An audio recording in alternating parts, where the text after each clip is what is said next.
تعالى اقولك على حاجات مش واخده حقها في تنسيق لبسك.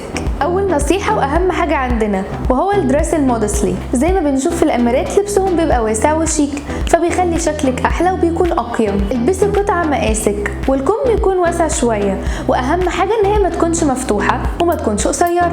وتاني نصيحه معانا وهي البوينتد تو هيلز. هو الهيلز بيبقى شكل مدبب من قدام، بيديكي شكل حلو جدا وبيظهرك اكتر شياكه. وعلشان تبقى مريحه دايما معاكي اختاري نمره اكبر من مقاسك. تالت نصيحه معانا وهي الشنطه، لان هي بتعتبر جزء كبير قوي من شياكتك، فحاولي تختاري الشنطه بنفس درجه الشوز وكمان بتكون نفس الخامه، يعني يا الاتنين جلد يا الاتنين قماش. وممكن تلبسي حزام تكون لايقه على لون الشنطه ولون الشوز، هيخلي شكلك احلى. واخر نصيحه معانا وهي الوان الكلاسيك براونيز.